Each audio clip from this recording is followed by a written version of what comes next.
নমস্কাৰ আপোনালোক সকলোকে জেডি নিউজৰ অন্য এটা ভিডিঅ'লৈ স্বাগতম জনাইছোঁ। আজি হৈছে 13 জুন। অসমৰ লগতে ভাৰতৰ বিভিন্ন প্ৰান্তৰ পৰা কেইবাটাও গুৰুত্বপূৰ্ণ খবৰ যুগুত কৰা হৈছে।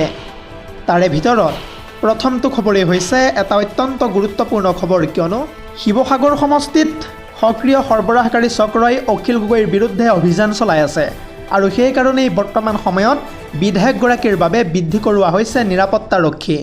আৰু এই সন্দৰ্ভত সবিশেষ জনাম ফুল স্ক্ৰীনৰ জৰিয়তে। পুনৰ জনাইছোঁ, এতিয়াৰে পৰা এস্কৰ্ট লৈ থাকিব বিধায়ক অখিল গগৈয়ে। হঠাৎ অখিল গগৈৰ নিৰাপত্তা বেষ্টনী বৃদ্ধি কৰোৱা হৈছে বৰ্তমান সময়ত। এতিয়াৰে পৰা 11জনকৈ নিৰাপত্তাৰক্ষী থাকিব বিধায়কগৰাকীৰ লগত। কেৱল ইমানেই নহয়, অখিল গগৈৰ লগত ইয়াৰ উপৰিও থাকিব এস্কৰ্ট কাৰ। 8গৰাকী অতিৰিক্ত নিৰাপত্তাৰক্ষী বৃদ্ধি কৰা হৈছে অখিল গগৈৰ বাবে বৰ্তমান সময়ত। কেইটামান মুহূৰ্তৰ পূৰ্বে এই ডাঙৰ সিদ্ধান্ত গ্ৰহণ কৰিছে অসম চৰকাৰে। পৰৱৰ্তী খবৰটো হৈছে, কেইটামান মুহূৰ্তৰ পূৰ্বে APCCৰ সভাপতি গৌৰৱ গগৈয়ে মোদী চৰকাৰক উদ্দেশ্যি কেইবাটাও বিস্ফোৰক মন্তব্য কৰা দেখিবলৈ পোৱা গৈছে। গৌৰৱ গগৈয়ে এই সন্দৰ্ভত কি কৈছে সবিশেষ জনাম ফুল স্ক্ৰীনৰ জৰিয়তে। পুনৰ জনাইছোঁ, বৰ্তমান সময়ত ৰাইজৰ কাম এৰি ক্ষমতা দখল কৰাতহে ব্যস্ত বিজেপি চৰকাৰ। দেশৰ মূল সমস্যা সমাধানত এক প্ৰকাৰ ব্যৰ্থ হৈ পৰিছে মোদী চৰকাৰ। দেশত বিজেপি থকালৈকে দেশৰ মূল সমস্যা কেতিয়াও সমাধান নহয়। সমস্যা সমাধানৰ পৰিৱৰ্তে নিজৰে এতিয়া ঢোল বজাই আছে বিজেপিৰ নেতৃত্বাধীন চৰকাৰখনে। বিজেপিয়ে কৰিব লাগিব প্ৰথমতে জনতাৰ সেৱা, কিন্তু বিজেপি বৰ্তমান সময়ত ক্ষমতাহে দখল কৰাত ব্যস্ত হৈ পৰা দেখিবলৈ পোৱা গৈছে। যিহেতু দেশৰ আৰ্থিক অৱস্থা একেবাৰে বেয়া হৈ পৰিছে বিজেপিৰ দিনত। নিৰ্বাচনী ইস্তাহাৰত উল্লেখ কৰা প্ৰতিটো প্ৰতিশ্ৰুতি পূৰণত এক প্ৰকাৰ ব্যৰ্থ হৈ পৰিছে বিজেপি চৰকাৰ। বিজেপি চৰকাৰক এনেদৰে কেইটামান মুহূৰ্তৰ পূৰ্বে থকা সৰকা কৰিছে গৌৰৱ গগৈয়ে। আজিৰ আমাৰ পৰৱৰ্তী খবৰটো হৈছে আন এটা বহুতেই বেছি গুৰুত্বপূৰ্ণ খবৰ, কিয়নো টেম্পু, অটো আৰু ই ৰিক্সা চালকসকললৈ লৈ আহিছোঁ এটা অত্যন্ত গুৰুত্বপূৰ্ণ খবৰ। এতিয়াৰে পৰা চালকৰ কাষত বহিব নোৱাৰিব এজনো যাত্ৰী, আৰু এই নিয়ম ভংগ কৰিলে সাৰি যাব নোৱাৰিব এজনো লোক। আজিৰে পৰাই যিহেতু ৰাজ্যত বলবৎ হৈছে এই নিয়ম, আৰু এই সন্দৰ্ভত সবিশেষ তথ্য চাওঁ আহক। পুনৰ জনাইছোঁ, টেম্পু, অটো, ই ৰিক্সা চালকসকলৰ কাৰণে আহি গ'ল ডাঙৰ খবৰ। এতিয়াৰে পৰা চালকৰ কাষত বহিব নোৱাৰিব এজনো যাত্ৰী, আৰু এই নিয়ম ভংগ কৰিলে সাৰি যাব নোৱাৰিব এজনো চালক। টেম্পু আৰু বেটেৰী চালিত অটো চালকৰ আসনৰ কাষত থকা অতিৰিক্ত চিট ইতিমধ্যে যিহেতু অভিযান চলাই আৰক্ষীয়ে জব্দ কৰিছে। নিজৰ ইচ্ছামতে নিৰ্ধাৰিত আসনতকৈ অধিক চিট লগাব নোৱাৰিব এতিয়াৰে পৰা এজনো অটো ই ৰিক্সা চালকে। পৰিবহণ বিভাগৰ চকু এতিয়া পৰিবলৈ ধৰিছে নগাঁৱৰ চুকে কোণে। তথ্য অনুসৰি দুৰ্ঘটনা ৰোধ কৰিবলৈ নগাঁও জিলা পৰিবহণ বিভাগে ইতিমধ্যে এই বৃহৎ সিদ্ধান্ত গ্ৰহণ কৰিছে বুলি জানিব পৰা গৈছে। দৰ্শকসকল, আৰু বহুতো গুৰুত্বপূৰ্ণ খবৰ আছে। যদিহে আপুনি এতিয়ালৈকে এই ভিডিঅ'টোত লাইক কৰা নাই, তেন্তে এতিয়াই লাইক কৰি দিয়ক। আৰু এনেধৰণৰ খবৰসমূহ সদায় পাই থাকিবৰ কাৰণে চেনেলটো ছাবস্ক্ৰাইব কৰি কাষতে থকা বেল আইকনটো প্ৰেছ কৰি ৰাখিবলৈ একেবাৰে নাপাহৰিব। পৰৱৰ্তী খবৰটো হৈছে আন এটা বহুতেই বেছি গুৰুত্বপূৰ্ণ খবৰ, কিয়নো এতিয়াৰে পৰা বাংলাদেশলৈ পঠিয়াব নোৱাৰিব অসমৰ এজনো অবৈধ লোকক। চালেহা খাতুন আৰু চৰবানু বেগমক ইতিমধ্যে পুছবেক কৰাত বাধা প্ৰদান কৰিছে সৰ্বোচ্চ ন্যায়ালয়ে, আৰু এই সন্দৰ্ভত সবিশেষ জনাম ফুল স্ক্ৰীনৰ জৰিয়তে। পুনৰ জনাইছোঁ, বাংলাদেশলৈ পঠিয়াব নোৱাৰিব অসমৰ চালেহা খাতুন আৰু চৰবানু বেগমক। গুৱাহাটী উচ্চ ন্যায়ালয়ৰ ৰায়দানত এক প্ৰকাৰ স্থগিতাদেশ জাৰি কৰিছে সৰ্বোচ্চ ন্যায়ালয়ে।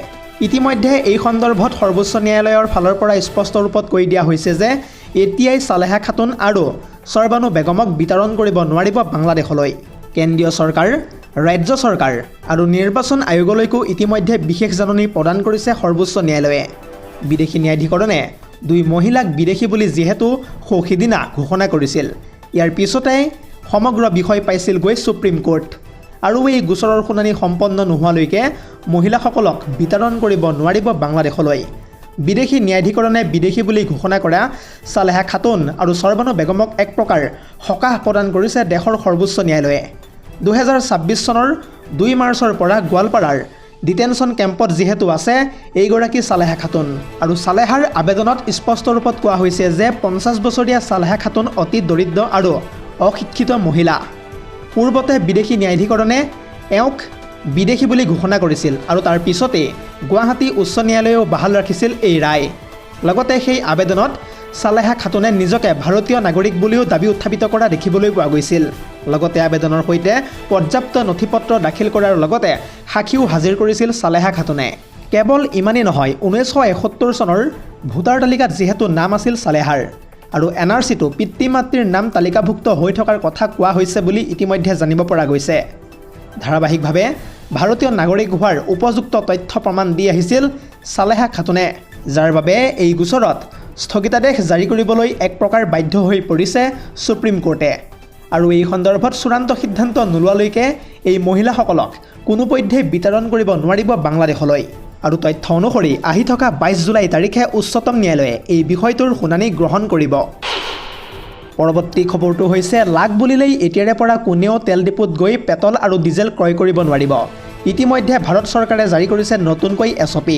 পেট্ৰল পাম্পত কোনে কোনে গৈ তেল কিনিব পাৰিব আৰু কোনে নোৱাৰিব, এই সন্দৰ্ভত সবিশেষ জনাম ফুল স্ক্ৰীনৰ জৰিয়তে।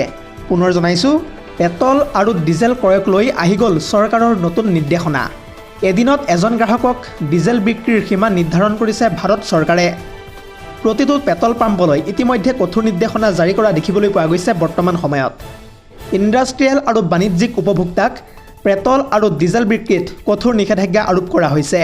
এতিয়াৰে পৰা অনুমোদিত ব্লক ছাপ্লাই পইণ্টৰ পৰাহে ক্ৰয় কৰিব পাৰিব পেট্ৰল আৰু ডিজেল। এদিনত এজন সাধাৰণ গ্ৰাহকে ইচ্ছা অনুসৰি ক্ৰয় কৰিব নোৱাৰিব ডিজেল। এদিনত এজন গ্ৰাহকে মাত্ৰ 200 লিটাৰ ডিজেলহে ক্ৰয় কৰিব পাৰিব আজিৰ দিনটোৰে পৰা। এজন গ্ৰাহকক এদিনত 200 লিটাৰ অধিক ডিজেল বিক্ৰীত কঠোৰ নিষেধাজ্ঞা আৰোপ কৰা হৈছে। প্ৰতিটো পেট্ৰল পাম্পে মানি চলিব লাগিব ভাৰত চৰকাৰৰ এই কঠোৰ নিৰ্দেশনা। বাণিজ্যিক আৰু ঔদ্যোগিক গ্ৰাহকে খুচুৰা পেট্ৰল পাম্পত নাপাব এতিয়াৰে পৰা তেল। কেৱল ইমানেই নহয়, সাধাৰণ জনতাক আতংকিত নহ'বলৈকো ইতিমধ্যে অনুৰোধ জনাইছে কেন্দ্ৰীয় চৰকাৰে।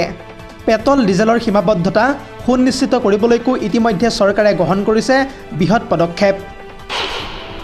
পৰৱৰ্তী খবৰটো হৈছে আন এটা বহুতেই বেছি গুৰুত্বপূৰ্ণ খবৰ, কিয়নো পুনৰবাৰ উত্তপ্ত হৈ পৰিছে ভাৰত বাংলাদেশ সীমান্ত।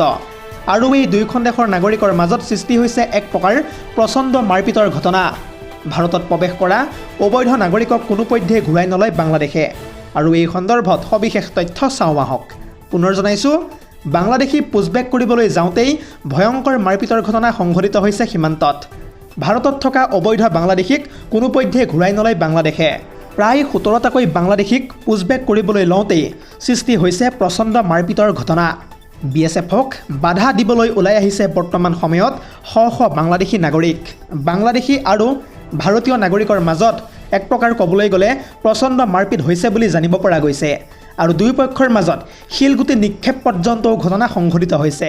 ইতিমধ্যে হাতত দা লাঠি লৈ ওলাই আহিছে শ শ বাংলাদেশী নাগৰিক। আৰু সীমান্ততে খোৱা এৰি দিন কটাবলগীয়া হৈছে অবৈধ বাংলাদেশীসকলে।